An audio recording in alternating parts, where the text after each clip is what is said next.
You've got to have something, if you're going to be masterful at it, you've got to give it laser-like focus. You've got to give it laser-like focus, and I'm going to give you a couple of key words here. First of all, just think about this. Where focus goes, energy flows. Where focus goes, energy flows. If you give something massive focus, you're going to pour massive energy into it, and it's going to start to move in some direction. So let me clarify a couple of words with laser-like focus. You must be focused on what you want, and it must be crystal clear, and it must be compelling. So 3 words: want, crystal clear, compelling. Whatever area you suck in, you got to know victory is what? Victory is near, and all you got to figure out is once you're focused and you're clear and it's compelling, now you got to focus on finding the right strategy, and I promise you, it's not as hard as you think. It's 2 millimeters. It's a little simple shift that'll make it all happen. The science of achievement is a science, meaning if you want to lose weight, if you want to make money, if you want to do well in your job, there are certain specific laws. You and I might be different biochemically, but there's certain laws of the body that if you violate them, you're going to have dis-ease, right? If you violate them, you're going to have stress. If you violate them, you're going to have low energy. If you align with them, you're going to see an improvement in whatever your maximum capacity is. We all have different physiological capacities. We know that. There are laws. Laws of money. Doesn't matter what background you are, how old you are, what color you are, what religious belief you have. Follow the law, you'll win. That's the science of achievement. Most people, in order to feel significant, make things really complex so they feel like they're really unique and special. But complexity is the enemy of execution. The more complex you make it, the more likely you are not going to follow through. In the area you're masterful of, how many feel like you have the tools, you have the insights, you have the strategies, you know what to do to succeed in this area, and it works? How many got that area that way? Say I. Think of the area you're not masterful in, the area you kind of suck in. Is it true in that area? Do you have the same level of insight, strategy, understanding, distinction? Do you have the same level of coaching? Yes or no? No way. That's why you're missing it. So that's why. And by the way, I want you to know when it comes to strategies, you want to find the best, not something good. You want something freaking outstanding. Because the difference between good and outstanding is the difference between working your off and getting a little return or working less and getting a giant return. That's what people don't realize. And the best way to get this, by the way, is model someone who's already getting the result you want. Here's what values are. Values are the emotional states that we believe are most important for us to either experience or avoid. So values are the emotional states that we believe are most important for us to either experience or avoid. Let me show you what I mean. What you value determines what you focus on. If your number one value in life is security, I guarantee you know where every exit is in this building. You looked around and checked it out. If your number one value in life is adventure, you don't even know how you got here. It literally is it controls what you notice or don't notice, what you do or don't do, what's important or not important. Every decision in your life is controlled by your beliefs and values. And here's the delusion that most human beings have, that we're supposed to get what we want. That's a uniquely American delusion, by the way, if you travel the world. Now, there's nothing wrong with getting what you want, but sometimes life isn't just about me. Sometimes it's about we. Sometimes not getting what you want is the most valuable experience of your entire life. Sometimes utter pain, and I hate to see suffering. I do anything to keep somebody out of suffering.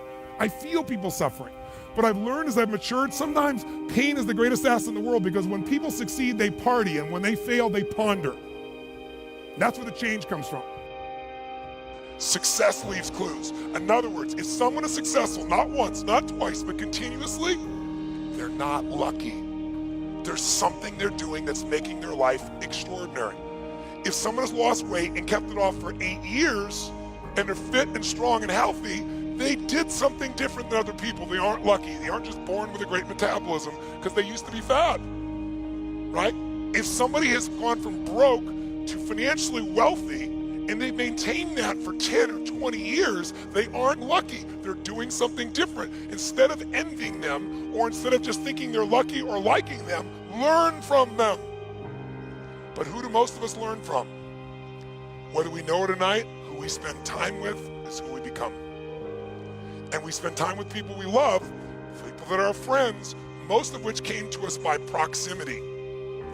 We went to work with these people. We went to school with these people.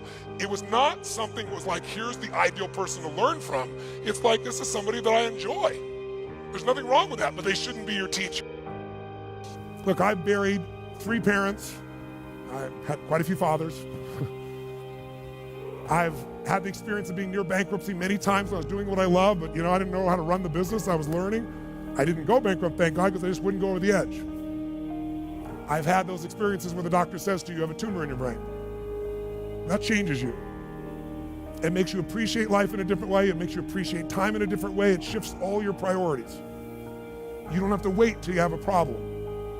But what I can tell you is if you face that problem with grace and strength and power, and that usually is finding something more than yourself that you're playing for.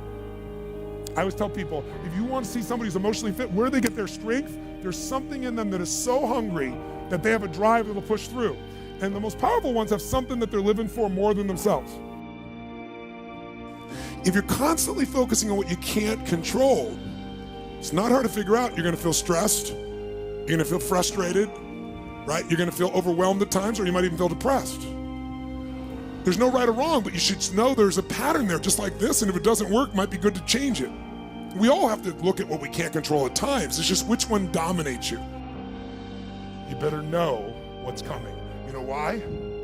Anticipation is power. Reaction is pain. Anticipation is power. Leaders anticipate. Losers react. Most of you are reacting and dying financially right now. I don't mean in what you earn as an income. I mean what happens with that money to actually get you financial freedom.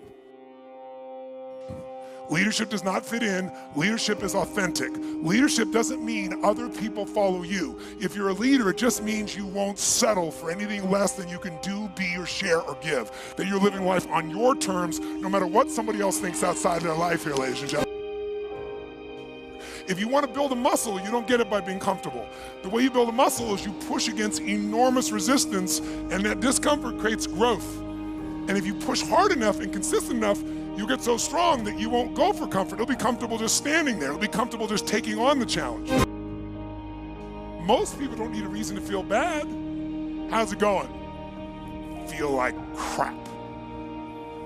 How come? Woke up. And people go, I understand. What if you went to somebody and said, how's it going? They go, I feel so great. How come? I don't know. I just feel good. You go, take that guy to the psychiatrist. Right? They're manic. They're crazy. But somebody else who's depressed and angry and frustrated, you think that's totally normal. That's the cultural hypnosis that we've all been in, no matter what country we live in. We're all culturally hypnotized to fit in. And fit in is the lowest common denominator.